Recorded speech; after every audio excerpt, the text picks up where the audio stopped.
everyone. My name is Nasiba. I hope you are good and safe. Today we're going to start with our listening lesson, Contemporary Topic 1, and we will continue with our Unit 5, Modern Art. Today in this lesson, at first we will revise the phrases that I provided last lesson related to the signaling a definition and listing the steps in the process. Then we will go with our book, page 48, Hear the Language. In this part, I'm going to explain you what's the importance of pausing between thought groups. Why is it important? And we will practice. After that, we will go to the page 49, talk about the topic.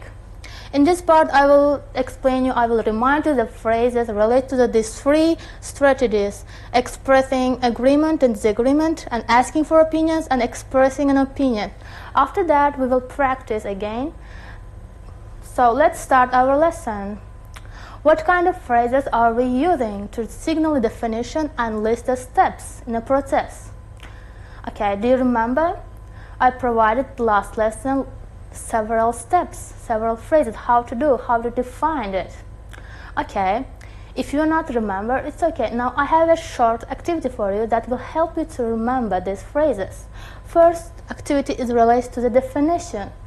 In this activity, you have to listen. It's a short lecture about art history, and you have to fill these gaps while you are listening. We have three gaps here, and I want you to pay attention to the phrase that the speaker will use to describe a portrait. Are you ready? Okay, let's start. Hey, try it. Now I'd like to look at more examples. So we have a portrait. What is a portrait exactly? A portrait is a picture of a person. A portrait can be a painting, photograph, or sculpture that shows a person's appearance, what a person looks like. Now, not all paintings with people in them are portraits. You can have a picture with a person in it and it not be a portrait. Instead, a portrait really focuses on the person, makes the person the center of the picture. Are there any questions? Okay, I think you get your answers. Now let's check your answers. First, portrait is a picture of what? A person. Okay, and a portrait is a painting and a photograph or sculpture that shows person's appearance. And how about the last one? Focus on the person. Yes. I think you get all your answers correctly. Now let's did you get the phrase that the listener used to describe a portrait? What the phrase did the speaker use? Yes? A portrait is. What is a portrait? And we say this is a portrait because. And also we have other phrases to describe, to signal a definition. Let's check them. How do we define the term a portrait? A portrait isn't. Instead, it is. A portrait means. Okay, now we're gonna go to our listing. Again, I have a short activity for you. In this lecture, you're gonna listen about emotions in negotiation, and the speaker will gonna list the steps of how to deal with feelings. Now you have to find these three steps and pay attention to the phrase the speaker used. Okay? Let's start. Now, it's common for people to have strong emotions during a negotiation, but it's important not to let your feelings hurt the negotiation process. Fortunately, there are a few things you can do to deal with feelings in a negotiation. One thing you can do is to tell each other how you feel. Maybe you're feeling nervous or even angry about something. The second thing is to listen. Don't talk or argue, just listen. Finally, show some understanding. For example, you may want to say you're sorry, or just say that you understand how they feel. Okay, I think you get your answers. Let's check them. First, it should be tell each other how you feel. Second, listen. And the third, show understanding. And Guys, did you get the phrases that the speaker used to list the steps? And let me show you these phrases. The first thing is, the second thing is, and the last one is finally. But we have two more phrases to say the steps. There are three things, and the last one after. Okay, now let's start to our new topic, pausing between thought groups. Why pausing is important, I will explain it. Before starting, let's describe it. What's a thought group? Guys, when I say thought group, what comes to your mind? Do you have an idea about it? In spoken English, mostly speakers separate a group of words with short pauses, and we call them thought groups. And these thought groups can be a sentence or short phrases or even a single word. So, pausing in speech is similar to punctuation in writing. Why pause? Why is it important for us? What do you think? Do you have an idea? As you see here, we have three lines: digest, take in, and understand. It means that pausing helps us and gives the listener an opportunity to digest, take in, and understand. Let's practice. I have a sentence. I'm going to read this sentence without pause and with pause. I want to check it. Which one is more clear to understand? Okay, I'm going to read it without pause. But first we need to define modern art and understand how it's different from traditional art. Okay, now with pause. But first, we need to define modern art and understand how it's different from traditional art. Okay, as you see, second one is more easier to understand the meaning of a sentence. And as you realize that I raised slightly my voice at the end of each thought groups. Why I raised my voice? By raising my voice, I wanted to show that my sentence is not finished, and I plan to say something more. By this way, we are helping the listener to understand our sentence clearly. So let's practice. Now you're gonna listen and notice that the speaker gonna pause between thought groups. And I wanted to write slash between when you hear a pause between a group of words. You're going to listen each sentence twice, but you will listen first, then I will show you the answer, and you will listen again to check your answer. Are you ready? Let's start. Unit 5, page 48. Hear the language. Part A. Listen. 1. Before 1900, most artists created what we call traditional art. Okay, now let's check the answer. Did you see the slash? Now let's listen one more time. 1. Before 1900, most artists created what we call traditional art. Okay, let's keep going with the second sentence. 2.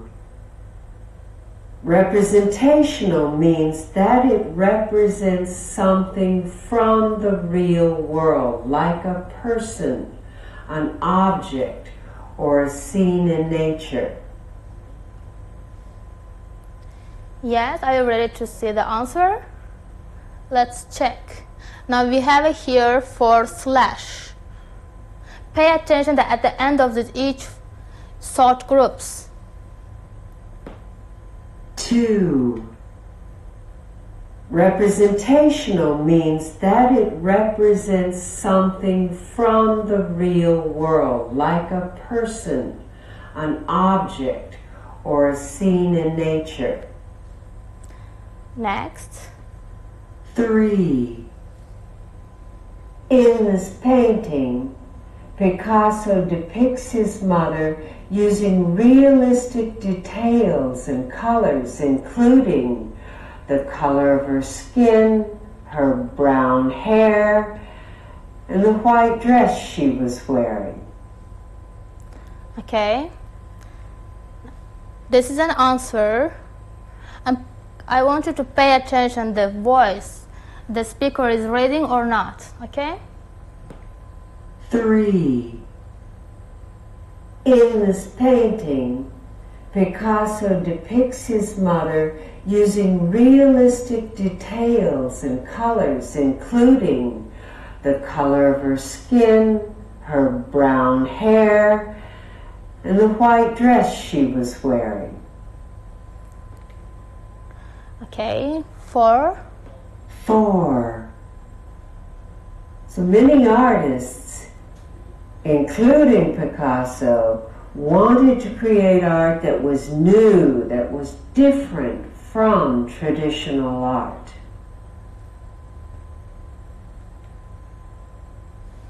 Yes, let's listen one more time.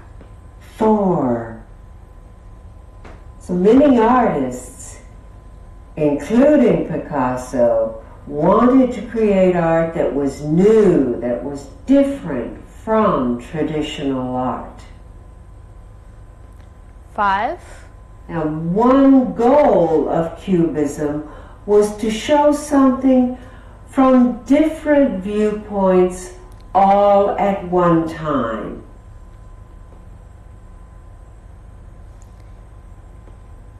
Now, one goal of Cubism was to show something from different viewpoints all at one time. Okay, let's turn to page 49, talk about the topic. Now in this part we're going to talk about 4 strategies, as I stated. In this one we're going to talk about agreement. What kind of phrase are we using to express our agreement? For example, if your friends say that playing football is really interesting and you like that idea, how can you express it? How can you say that? Yeah, we have lots of phrases. Yeah, it's a simple one, it's a common one. We can say I agree. But except this one, we have other phrases. Let's check them. First, absolutely. Next, I'm like you. That's so true. That's for sure. No doubt about it. That's exactly how I feel. I agree with you 100%. As you see, there are lots of phrases to express our agreement. Let's look at these examples. Student A say that it's supposed to be a very good school. Student B, that's right. They get great results. As you see, by saying that's right, student B is expressing an agreement. Okay, let's second example. I think Ahmed is the best person for the job. Student B, absolutely. I will be amazed if he doesn't get it. Absolutely means exactly. I agree with your ideas. So let's talk about expressing disagreements. How can we express our disagreements? What kind of phrases are we using? Again, if your friends say that playing a football game is so boring and you don't like this idea because you like play football, and how can you express it? How can you express without being rude, politely? Okay, we have several phrases as pardon me, but, I don't know, I take your point, I'm sorry, but, that's true, but, excuse me, but. And don't forget that there are several ways to express your disagreement politely.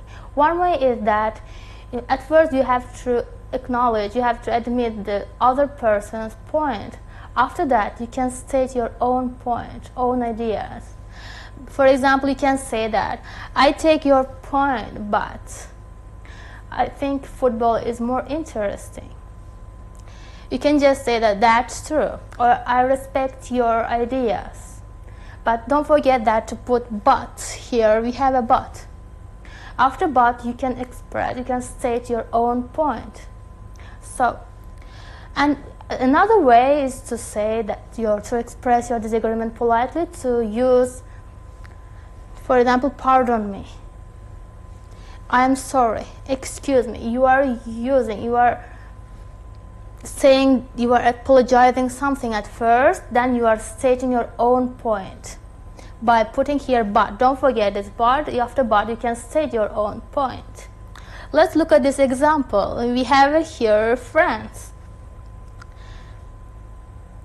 Michael is really unfriendly sometimes.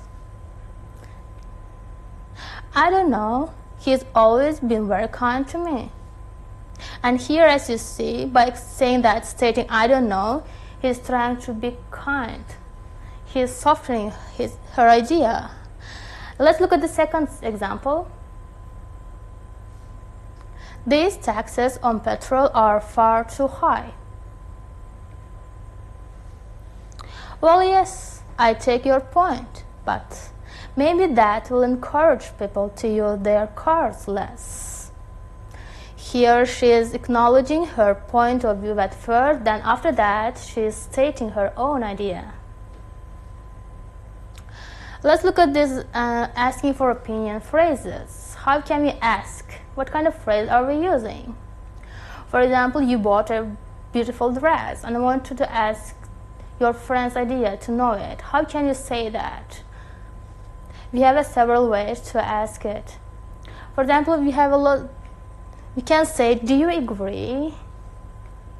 Or you can say, what's your idea? Wouldn't you say? What do you think? How do you feel about that? What are your thoughts on all of this? Do you have anything to say about this? Now, expressing an opinion, and your friend is going to express her or his opinion according to your dress, according to your hairstyle, everything, and how she or he going to start it. What kind of phrase they have to use. Yeah, it's a common one. You can say that I think, but we can also use in my opinion. If you ask me, the way I see it, according to me, as far as I'm concerned, if you want my honest opinion, yes, now it's time to practice. Now as you see, we have here 4 strategies and here are the sentences. Now you're gonna watch a discussion. There is a 4 student, they're gonna discuss about modern art, and you have to complete the comment with the words and phrase that you hear. And don't forget to check the discussion strategy that the student uses. Okay? Are you ready? You're gonna watch it only once, so be careful. You want to know what I think? Of all the art that we've talked about today, Kandinsky's is the best in my opinion. I mean, his style is so much more interesting than traditional art. I respect your opinion, but I mean, his style is sort of strange. Who can tell what he's painted? I mean, only he knows. I'm like you. I'm a traditionalist. I prefer that painting by Picasso of his mother, because in that one, you can be sure of what it is. Does anyone remember, was that one, I don't know how to say it, was it a Cubist piece of work? Was it modern art? No, I have that Picasso was still in his traditional period. It was in the late 1800s. He was just 15 years old. Well, what do you guys think? Like, okay, traditional is fine, but imagine how boring the art world would be if that's all we had to look at. I wouldn't be bored. Maybe I still don't get abstract art, but I mean, do you really hear music when you look at something like Kandinsky's contrasting sounds? I kind of do. Oh. Really? I don't know, it does something to me. I don't know how to say it. Is that strange? No. No, Makes sense. Kind of. It is. Okay, I think you get your answers, right? Let's check them. First blank. It should be in my opinion. Yes, what do you think? Which strategy this student is using by saying in my opinion? Agree, asking for opinion, or disagree? And last one, expressing an opinion. Yes, exactly, expressing an opinion. Second, it should be I respect your opinion, but I mean his style is sort of strange. Yeah, what do you think? Which strategy is it? Yes, it said disagree. At first he acknowledged the idea, then after that he stated his own idea. I'm like you. Sorry. I'm like you. I'm a traditionalist.